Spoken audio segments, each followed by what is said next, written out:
Somewhere deep within your sad, broken heart lies the happiest of stories with an unhappy start. So journey along from the lowermost spot, and we'll climb with our hero to a place he forgot. Below the magnificent chamber of light that is now cold and empty and shrouded in night, deeper than barren, once the garden of joy, past the grip of bitterness and the roots that destroy. Lower than logic with its stark black and white, beyond reason and rhyme and what's wrong and what's right. In the corner of the lost, in a swamp dark and dreary, was a little lonely flicker, fading and weary. Hiding among secrets and things best not found, Flicker had escaped to live deep underground. Spending his days in fear and remember, he cherished the time when he was more than an ember. When flickers burned brightly, there was warmth and light. 'Twas now but a memory with no hope in sight. Until one cold day arrived a guest uninvited. Flicker, it seemed, was less than delighted. Sloshing through the swamps came a man made of steel, forged from numbers and facts and things that are real.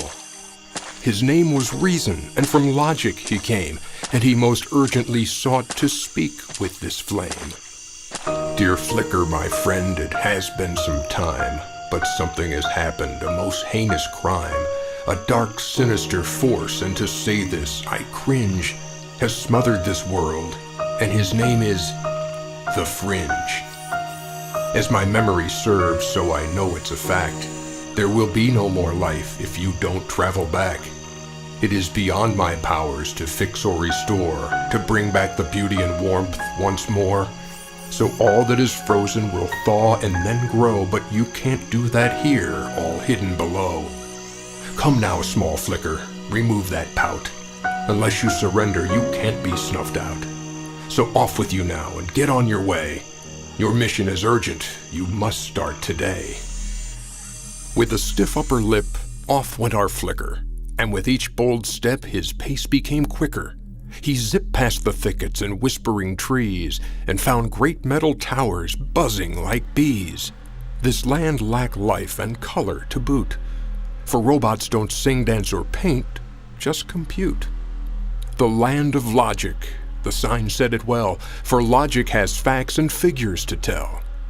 Flicker, Flicker, the robots did declare, go to the bottom of bitterness, but beware. Before they could finish, the wind became violent, and the robots of logic became frigid and silent. Abandoning logic, his courage did stumble. The rocky ground beneath him was beginning to crumble. Flicker felt lost, but his eyes did refute, for they fell upon a small winding route. Flicker followed the route while it dipped and it dived. He saw all that entangled would rarely survive. Then all of a sudden Flicker felt such a dread and came upon a giant in the root riverbed.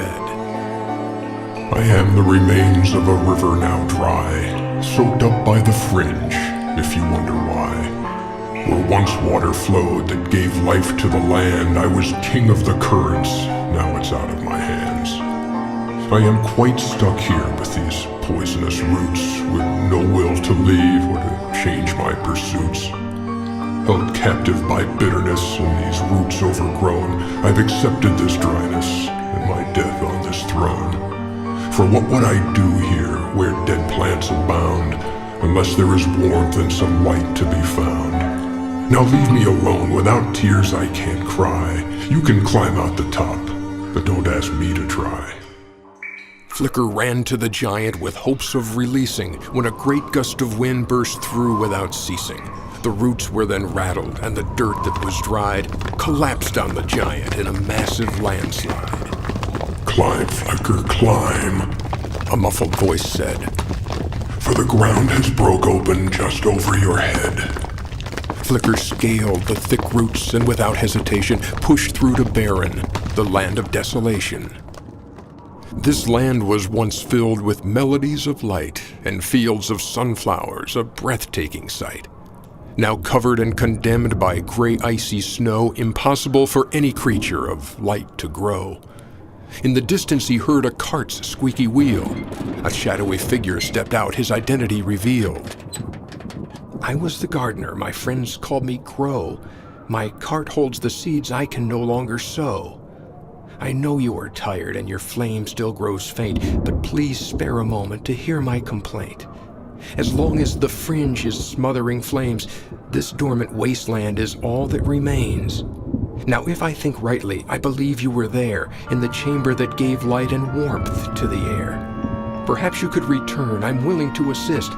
You can't give up now, I implore you, persist. I'll deliver you right to the chamber's front door, where your flame will ignite and glow brighter once more. Hide in my cart, the fringe leaves me alone. In no time at all, I'll have you back home. So off the two went, the gardener and Flicker. As they hurried along, the ice grew much slicker, till Grow finally fell, tripping hat over heels. Flicker went flying, no longer concealed. The air grew thick like a blanket of fear, a sure enough sign that the fringe had drawn near. Through the gray clouds, two eyes split the dark. With a gust he swooped down, chasing the spark. With a monstrous grin and two devilish eyes, his great purple body encompassed the skies. He was tattered and torn, but stronger than most, and he flew through the air like a frightening ghost.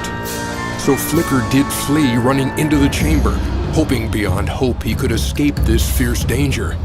But the fringe had grown bigger with more power than before. He had Flicker cornered, he was blocking the door.